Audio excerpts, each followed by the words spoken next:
Bismillahirrahmanirrahim. Assalamualaikum warahmatullahi wabarakatuh. Alhamdulillahi rabbil alamin, hamdan yuwafi ni'amahu wa yukafi mazidah kama yuhibbu rabbuna wa yardah. Wa asyhadu an la ilaha illallah wahdahu la syarikalah wa asyhadu anna Muhammadan abduhu wa rasuluhu la nabiyya ba'dah.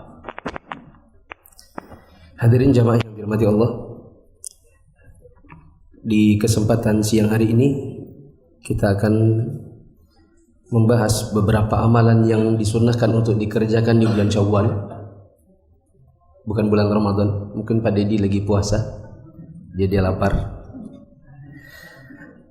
Dan kita berdoa kepada Allah, semoga Allah menerima setiap ibadah yang kita kerjakan di bulan Ramadan, baik sholat, puasa, zakat, sedekah, qiyamul lail, baca Al-Quran, dan semoga amalan-amalan ini selama bulan Ramadan memperberat timbangan kita di hari kiamat dan memasukkan kita ke dalam surga insyaallah.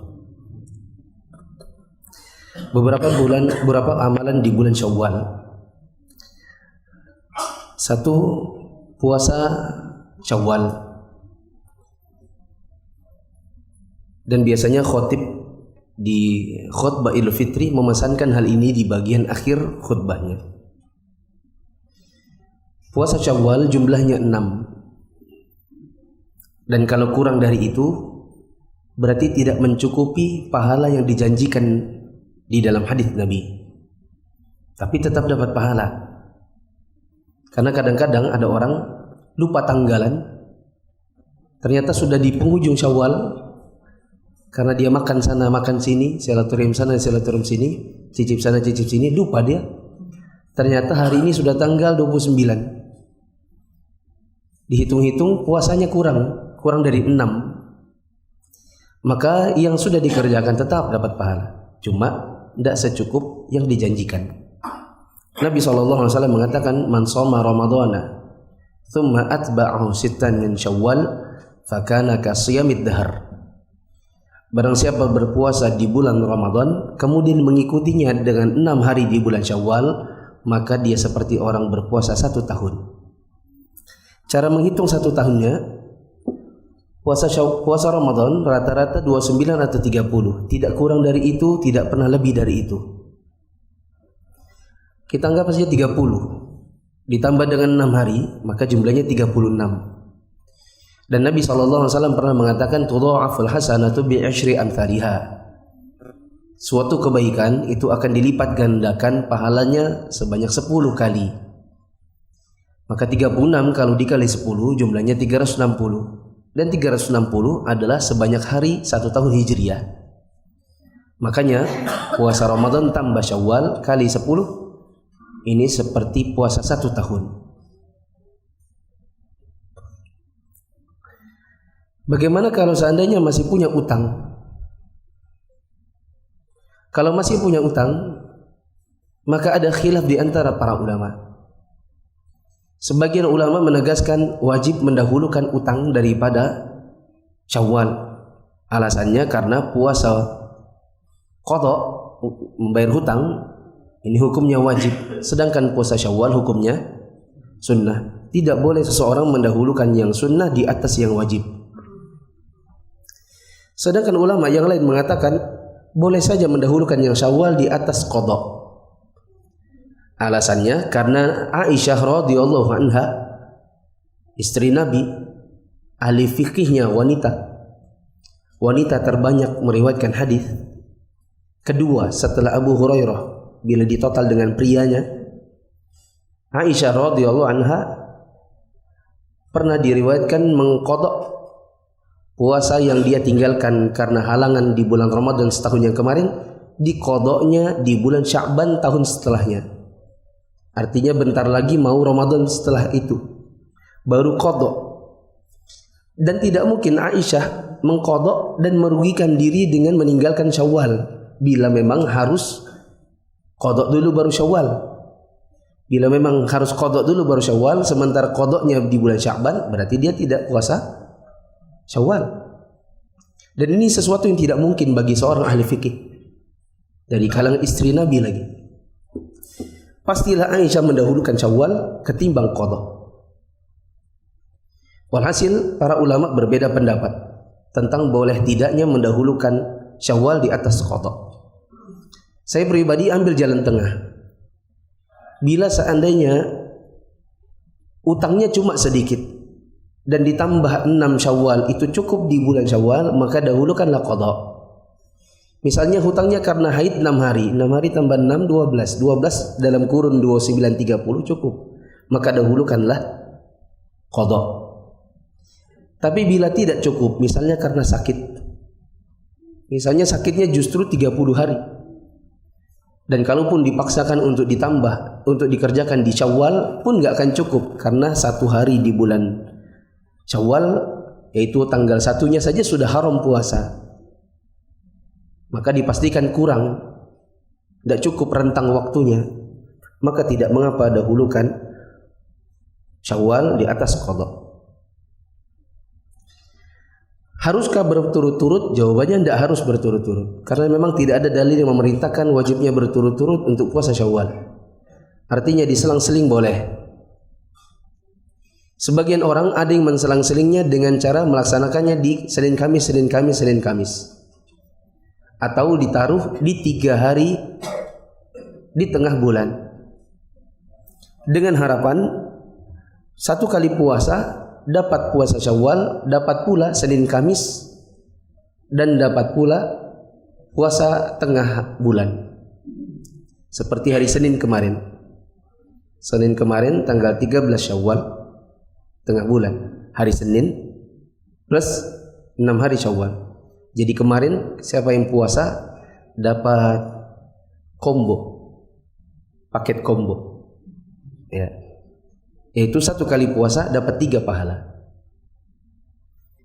Begitu juga nanti hari Kamis, ya. Dan ini tidak mengapa. Tapi tentu ada juga faktor pembeda manakala seseorang langsung mengerjakannya semua dari tanggal 2 sampai tanggal 7. Apa kira-kira pembedanya? Kalau dibuat Senin Kamis sampai tengah bulan dapat paket combo. Kalau langsung tanggal 2, 3, 4, 5 berarti nggak dapat Senin Kamis, nggak dapat tengah bulan. Tapi kira-kira dapat apa?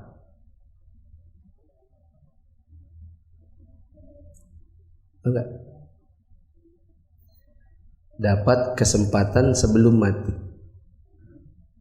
karena belum tentu hidup di hari Kamis berikutnya, ya atau tidak? Saya mau langsung 2, 3, 4, 5, 6, 7. Ternyata tanggal 8-nya wafat, maka dia memang gak dapat combo, tapi dapat setahun karena mengerjakannya sebelum wafat. Maka kalau ditanya mana yang lebih bagus, Senin Kamis, atau langsung duluan, jawabannya tentu duluan. Kecuali kalau yakin gak bakal mati sampai selesai 6. Amalan yang kedua adalah iktikaf pengganti, dan pernah dikerjakan Nabi SAW ketika beliau tersibukkan dari iktikaf di bulan Ramadan. Maka beliau mengqadanya, menggantinya di bulan Syawal selama 10 hari. Maka siapa yang kerja on duty dan tidak sempat iktikaf sama sekali di bulan Ramadan kemarin, maka disunnahkan baginya untuk iktikaf meskipun sendirian, cuma ya sepi. Ketiga, menikah pada bulan Syawal. Dan ini amalan khusus jomblo dan yang kurang istrinya. Nabi SAW mensunnahkan untuk menikah di bulan Syawal, karena Nabi SAW sendiri melakukan pernikahan di bulan Syawal. Meskipun baju baru, tapi kalau jomblo tidak seperti baju biasa, baju lama tapi ada istrinya. Makanan seenak apapun di hari raya tentu tidak akan sama rasanya dengan sepiring berdua dengan istri. Yaitu kalau jomblo full, kalau berdua sama istri setengah-setengah. Tapi rasanya jelas beda. Yang ketiga, tapi sudah lewat, yaitu sholat hari raya. Yang keempat, takbir di hari raya, dan ini sudah lewat juga. Saya langsung saja, silaturahim. Ini diantara amalan di bulan Syawal.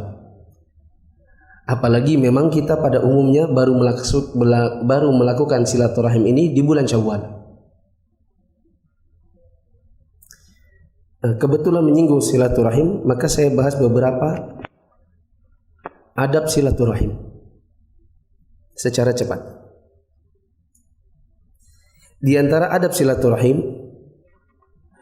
hendaknya bersegera dan tidak saling menunggu. Jangan tunggu teman datang baru kita balas. Apalagi mengatakan nanti kalau dia ke sini baru kita ke sana. Kalau enggak ya sudah, enggak usah. Ini namanya saling menunggu. Sementara kadang-kadang kita dengan saudara atau dengan teman memang dalam setahun ini sering gak teguran. Dan silaturahim itu menghilangkan permusuhan. Ya. Saya beri contoh sedikit. Semoga gak ditonton oleh yang bersangkutan. Saya kemarin umrah Ramadan, bimbing jamaah. Waktu pulang dapat komplain dari salah satu keluarga jamaah yang sakit. Ditanya, kenapa kok Ustadz gak ngurusin bapak padahal bapak sakit? Saya bilang kalau ini WA, menjelaskannya panjang dan kadang-kadang gak nyampe. Apa yang kita maksud tidak sampai kepada yang bertanya ini. Maka tidak menunggu lama-lama, 1 atau 2 hari setelahnya saya langsung ke rumah. Jadi kalau lisan kan cepat. Karena WA-nya kalau dibaca gini nggak enak di hati. Tapi saya yakin ini mungkin namanya juga anak. Prihatin dengan keadaan orang tua yang pulang sakit. Maka saya datang lalu kemudian bicara. Singkat kata saya bilang, pertama waktu kita city tour Bapak ikut jalan. Jadi saya berpikir Bapak sehat. Karena orang kalau ikut jalan belanja logikanya sehat. Jadi saya tidak sampai berpikir Bapak itu sedang sakit. Yang kedua, waktu landing ternyata kopernya dari 60 cuman nyampe 18. Sisanya nggak ada yang sampai. Bahkan ada travel yang nggak ada sampai 1 koper pun. Dan kalau sudah begitu harus segera laporan. Dan yang laporan adalah pembimbing, nggak bisa jamaah. Karena pembimbing yang tahu ke kota mana saja koper ini akan dikirim dari Madinah sampai Jakarta, kemana saja dia. Yang tahu adalah pembimbing, maka harus pembimbing yang maju. Alhamdulillah 4 hari kopernya sampai. Maksimal 6 hari sudah sampai semua ke rumahnya masing-masing. Kemudian waktu itu kita belum sholat zuhur, belum sholat asar. Kemudian juga belum check-in domestik dari Jakarta ke Balikpapan. Ada 40-an orang yang diurus bersamaan, ada yang sakit 1. Pikiran saya pecah ke beberapa dan tidak bisa fokus ke yang 1.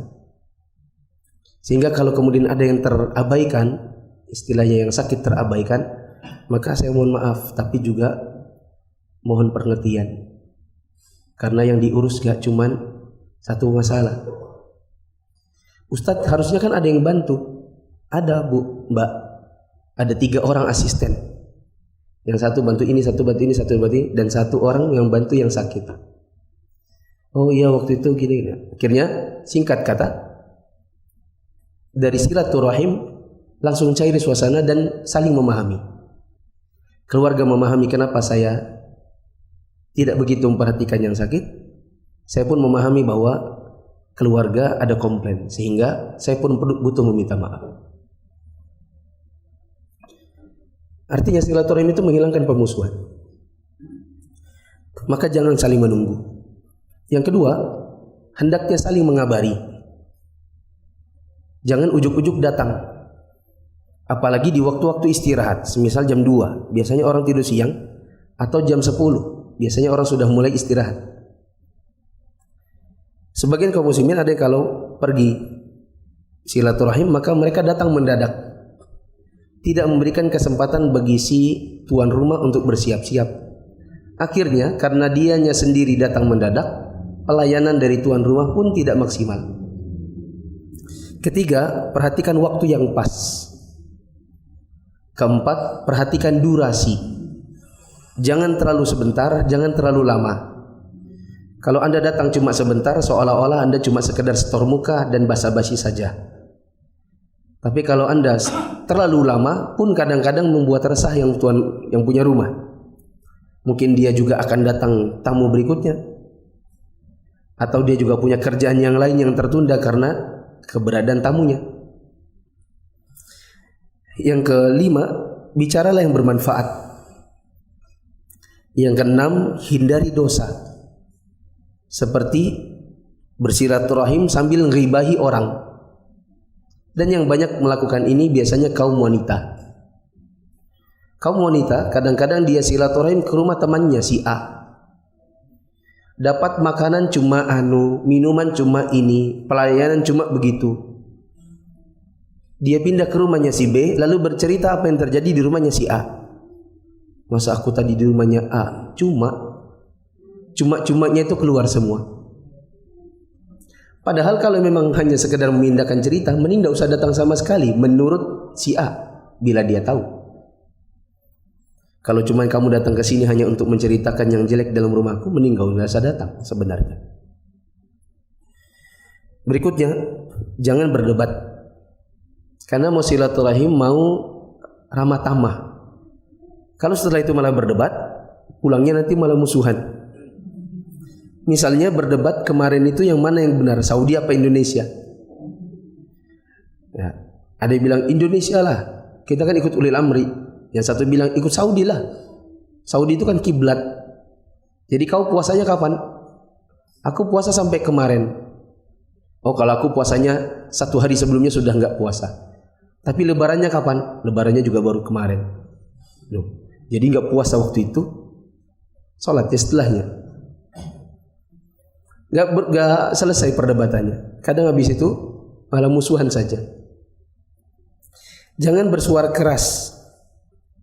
Berikutnya, jangan suka ikut campur urusan pemilik rumah.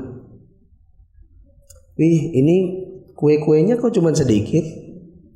Ini kenapa toplesnya cuma Mika? Manajer Pertamina rumahnya cuma begini. Ini karpetnya kenapa? Ini mana sotonya? Ini kenapa? Ini kenapa?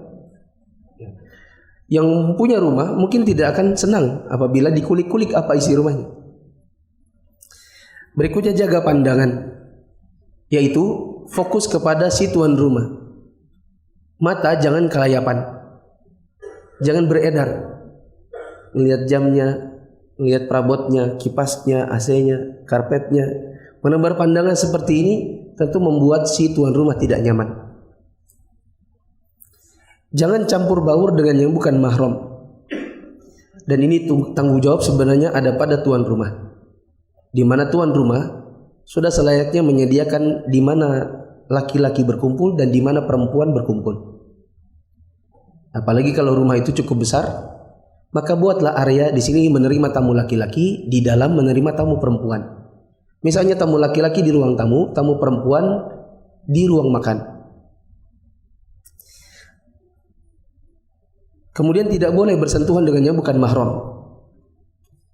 Dan ini banyak dilakukan kaum muslimin dengan alasan kan cuma teman. Maka datang teman kantornya, bawa istrinya si teman, maka dia salaman sama istrinya teman, temannya salaman sama istrinya. Nabi SAW mengatakan, bila kepala kalian ditusuk dengan jarum dari besi, lebih baik daripada dia bersentuhan dengan yang bukan mahramnya. Nabi SAW saja, beliau tidak mau menjabat tangan wanita. Ketika beliau mau membaiat wanita, ada yang mau menjabat tangannya Nabi, maka Nabi mengatakan, inilah usafihun nisa. Maaf, saya tidak menjabat tangan wanita. Ini wanita bukan mahram. Itu Nabi. Kemudian masuk dan keluar dengan salam. Tidak boleh nyelonong, baik pergi maupun pulang, datang maupun pulang. Kemudian duduklah di mana disediakan. Kalau kebetulan Anda disediakan hanya karpet, maka duduklah di atas karpet. Jangan meminta di atas kursi. Begitu juga sebaliknya, kecuali apabila ada kebutuhan. Misalnya Anda tidak bisa duduk bersila, hanya bisa duduk di atas kursi, maka tidak mengapa meminta. Tapi tanpa kebutuhan, maka duduklah di mana dia menyediakan. Kalau dia sududukan kita di ruang tamu, maka duduklah di ruang tamu. Jangan paksa duduk di meja makan. Nanti habis makan. Anda makan situ, tambah sana tambah sini. Waktu datang, jangan langsung melongok ke dalam.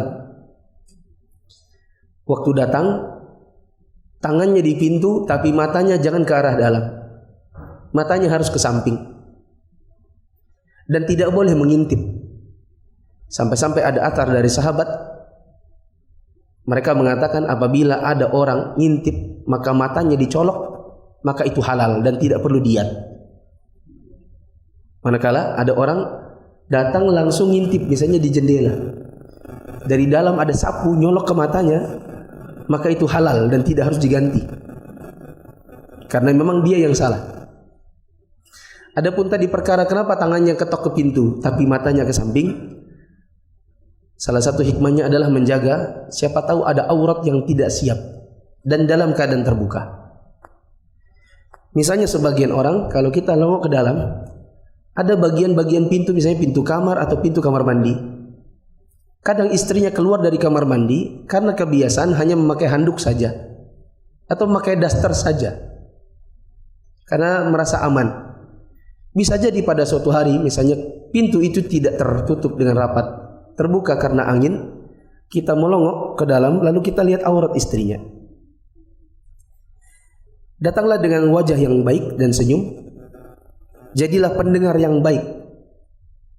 Jadilah pendengar yang baik.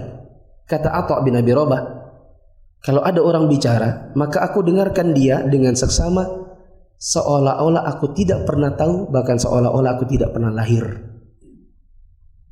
Bayangkan kalau cuma tidak pernah tahu itu biasa. Kita pura-pura nggak tahu. Oh gitu kah, oh gitu kah. Kita mungkin sering begitu. Lebih dari itu kata Atha bin Abi Rabah, seolah-olah aku tidak pernah lahir. Yang ini betul-betul bodoh, nggak ngerti apa-apa. Ini ibaratnya dia kalau mendengarkan orang lain bicara.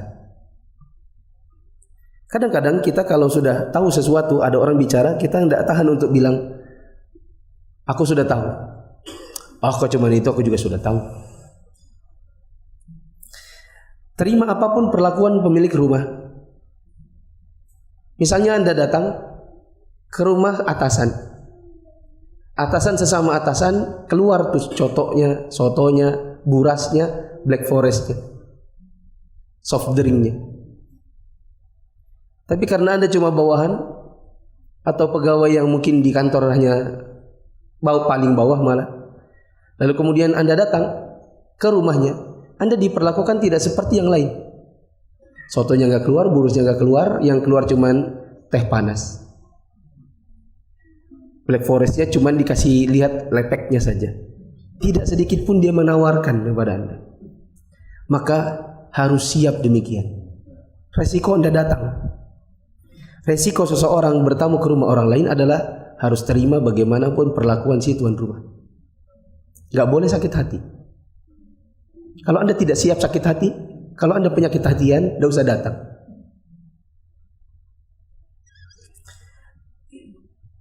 Kalau ditanya, kalau Anda mengetuk pintunya dan ditanya siapa, maka jangan jawab saya, tapi jawablah nama fulan. Bila Anda ditolak, maka wajib pulang. Misalnya Anda ngebel 3 kali, tapi orangnya tidak keluar-keluar, maka Anda wajib pulang. Dan tidak boleh ngebel ke 4 kali, 5 kali, 6 kali. Tapi kalau kita biasanya kita apain? Kita telepon. Di mana? Di rumah. Wah lamanya, aku di luar ini nah. Ya.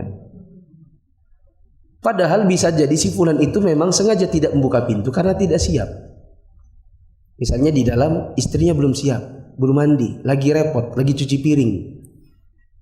Itulah lagi fungsinya ketika di awal saya katakan mau silaturahim itu ngabari dulu. Jangan datang mendadak. Jangan bicara hal-hal yang menyinggung tuan rumah. Bila Anda bawa anak, maka jaga anak Anda. Jangan sampai dia berlari-lari dan membuat keonaran, apalagi membuat barang pecah. Toples pecah, gelas pecah, meja pecah, lemari pecah. Atau dia memegang spidol, pulang-pulang dinding-dindingnya penuh dengan coret-coretan.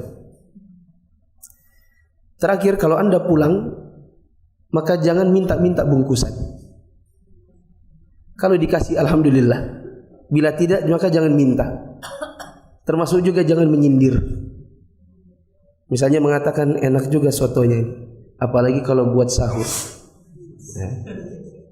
Sudah berapa sahurnya? Saya kurang 2. Besok tuh mungkin gak ada makanan kali. Maksudmu? Ini bisa gak dibawa pulang? Kalau Anda jadi tuan rumah, maka sambut dengan ramah. Jangan cemberut. Ada orang itu, saya diceritain anaknya, bapak itu, Ustadz datang keluarga. Bayangkan keluarga yang datang. Orang datang, Assalamualaikum. Dia bilang Waalaikumsalam. Dia ambil mushaf lalu baca Quran. Kayak yang datang setan. Dia pergi baca Quran. Keluarga nggak dihiraukan. Setelah dia baca Quran, dia keluar ke garasi. Terus digeber semua gasnya mobil itu. Jos. Seolah-olah ingin supaya keluarga itu cepat pulang. Ya ini keluarganya mama. Kalau keluarganya dia enggak. Nah. Jadilah pendengar yang baik. Kalau Anda jadi tuan rumah, hidangkan yang halal. Jaga obrolan dari dosa ataupun yang tidak bermanfaat. Kemudian bila tamu pulang, maka antarlah dia sampai pintu. Kalau perlu sampai dia tidak kelihatan. Nah. Ini diantara adab silaturahim. Beberapa amalan yang lain, meningkatkan sholat 5 waktu. Jangan sholat 5 waktu itu hanya di bulan Ramadan. Karena sholat 5 waktu sampai mati. Hanya ada 2 orang yang akalnya waras dan tidak sholat 5 waktu. Siapa itu? Hanya ada 2 orang akalnya waras, tidak sholat 5 waktu. Siapa? Wanita haid dan nifas. Sisanya selama masih ada akalnya, maka dia wajib sholat, meskipun hanya dengan kedipan mata. Misalnya lumpuh total, yang bisa gerak hanya kelopak mata, maka dia wajib sholat 5 waktu, meskipun hanya dengan kelopak mata. Masjid gak libur, masjid gak pernah tutup. Nah,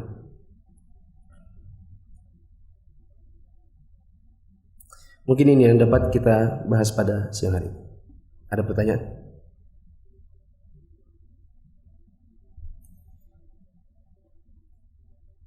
Tadi saya mulai 13.45 30 menit. Pertanyaan?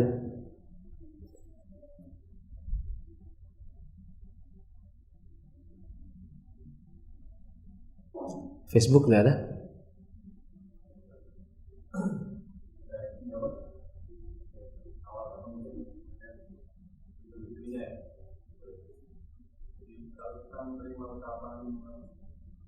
Idul Fitri?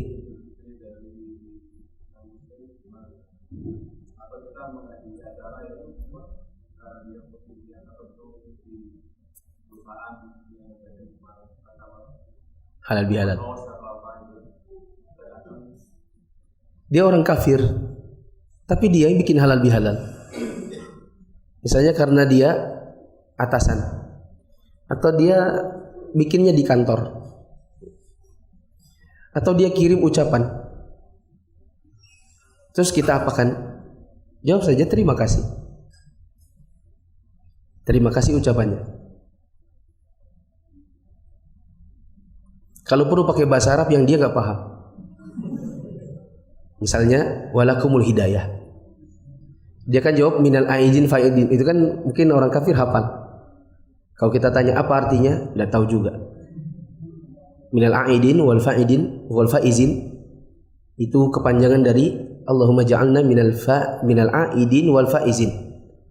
Ya Allah, jadikanlah kami dari kalangan orang-orang yang kembali suci atau kembali bertaubat, dan al-faizin, orang-orang yang menang. Mungkin dia hafal minal aidin wal faizin, atau dia cuman copy paste yang ada di grup-grup WA terus dikirim ke kita. Jawab saja walakumul hidayah, dan semoga kamu dapat hidayah. Yani semoga kamu dapat hidayah masuk Islam. Kalau dia tanya apa ini? Ya, ini maksudnya adalah supaya kamu dapat hidayah. Ya. Apa maksudnya? Supaya kamu masuk Islam. Ya. Wah, nyindir ini katanya. Maka tidak masalah. Jawab terima kasih. Tambahin doa yang kalau mungkin dia nggak paham lebih bagus, untuk menjaga jangan sampai dia tersinggung.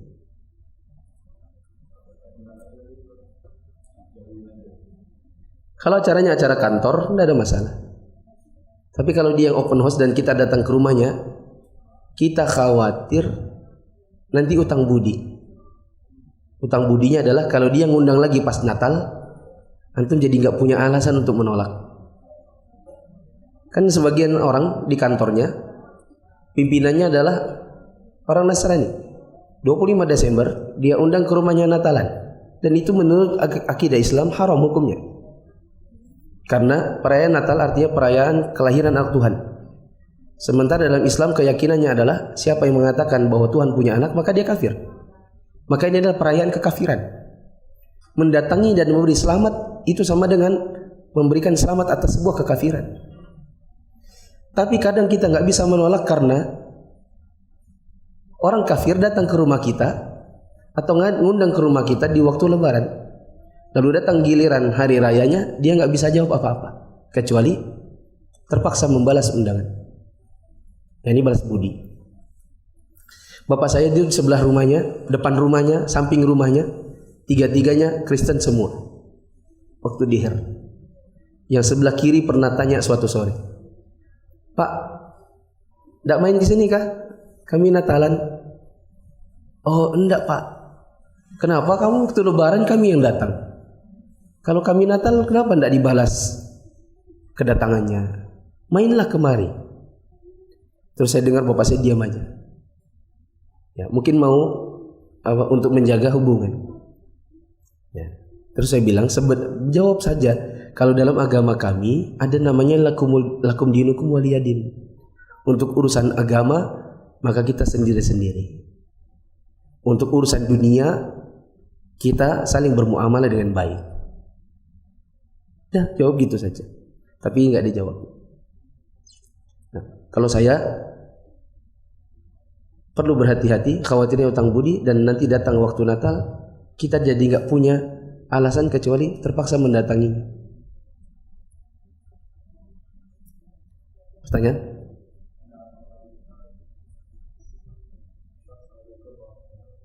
Waalaikumsalam.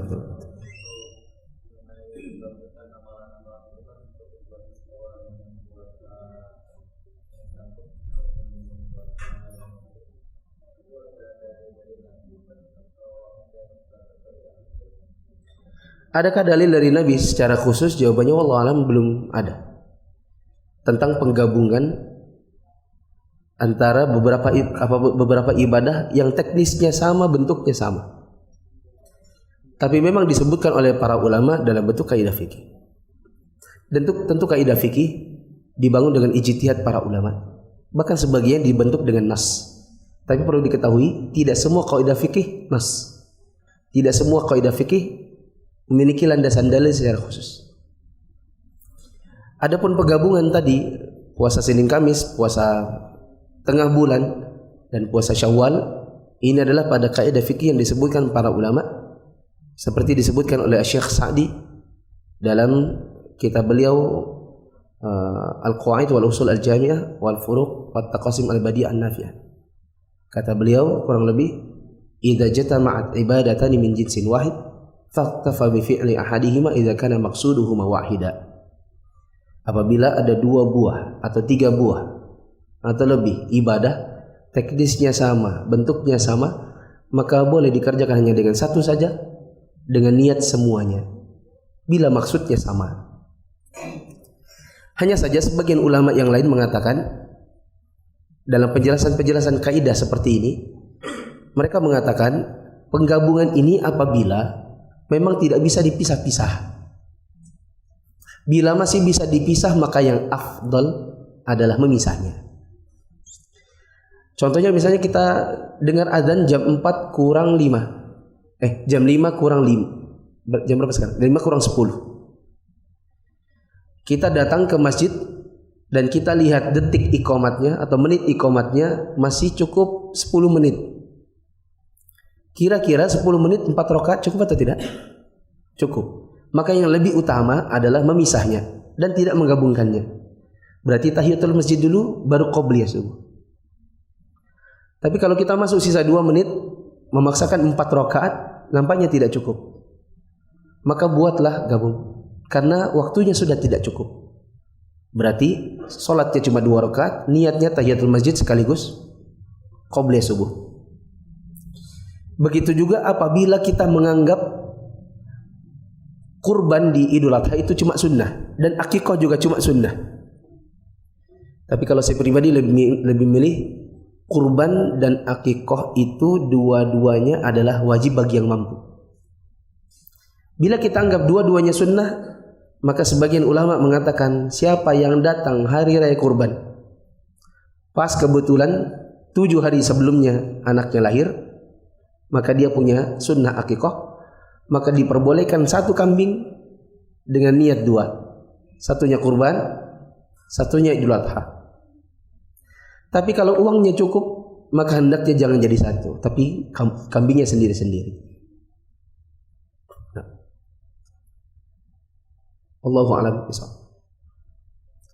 Terakhir.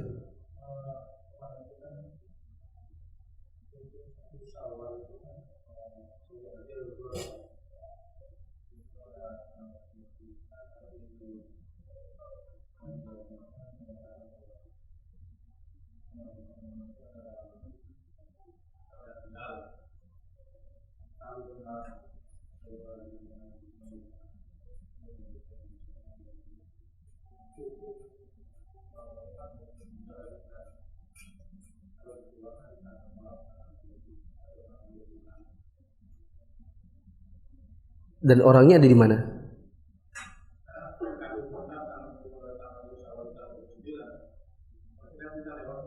Oh iya, Pak. Saudi puasanya cuma 29. Indonesia puasanya 30. Seandainya ternyata yang benar adalah 29, bagaimana dengan kita yang mengeluarkan zakat fitri tapi tanggal 30? Jawabannya, dudukkan dulu hukumnya sebelum bicara lanjutannya. Dudukkan dulu hukum yang ini sebelum bicara lanjutannya.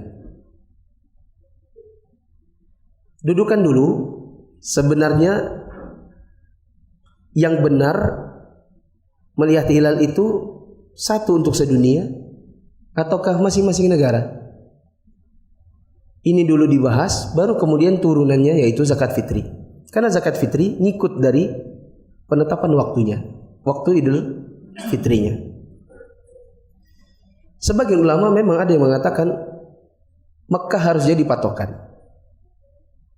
Tapi pendapat ini wallahu alam dari apa yang saya ketahui tidaklah kuat. Yang kuat adalah sebagaimana yang terjadi di zaman sahabat. Di zaman sahabat Nabi yang di Syam puasa lebarannya kapan, yang di Madinah lebarannya kapan? Saya tidak ingat dari mereka yang mana duluan, Kamis dengan Jumatnya. Tapi anggaplah yang Syam duluan. Ketika mereka silaturahim, maka dia berkata, kapan kalian beridul fitri? Mereka mengatakan Kamis. Oh, adapun kami Jumat. Perbedaan ini sudah terjadi dari zaman sahabat Nabi. Dan mereka tidak saling mengingkari. Ini menunjukkan bahwa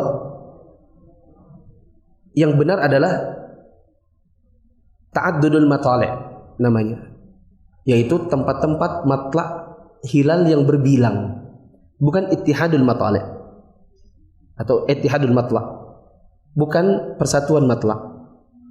Karena di zaman Nabi pun mereka Idul Fitrinya beda antara yang di Syam dengan yang di Madinah.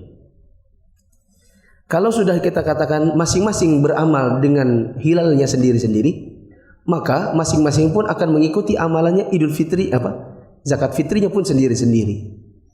Maka siapa yang di Saudi Arabia ketika itu, seperti misalnya jamaah Indonesia lagi umrah iktikaf, seperti saya dengan jamaah kemarin, maka kami bayar zakat fitri di Mekah, karena itulah harinya kami, malam Idul Fitrinya kami. Sedangkan yang di Indonesia, maka dia bayarkannya di Indonesia. Di Indonesia kapan Idul Fitrinya? Hari Rabu. Berarti dia bayar zakat fitrinya adalah di malam Rabu atau di hari Rabu subuh. Dan dua-duanya benar. Masing-masing mengamalkan sesuai dengan matlaknya. Yang tidak boleh adalah Idul Fitrinya di Saudi Arabia, tapi zakat fitrinya besoknya hari Rabu.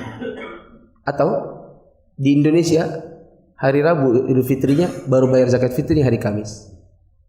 Karena siapa yang membayar zakat fitri setelah sholat, maka zakat fitrinya tidak diterima, tetapi harus tetap dibayar. Tidak diterima tapi harus dibayar. Kenapa tidak diterima? Karena lewat waktunya. Kenapa harus dibayar? Karena itu punyanya orang miskin. Nah, wallahu a'lam bishawab. Subhanakallahumma wa bihamdika asyhadu an la ilaha illa anta astaghfiruka wa atubu ilaik. Wassalamualaikum warahmatullahi wabarakatuh.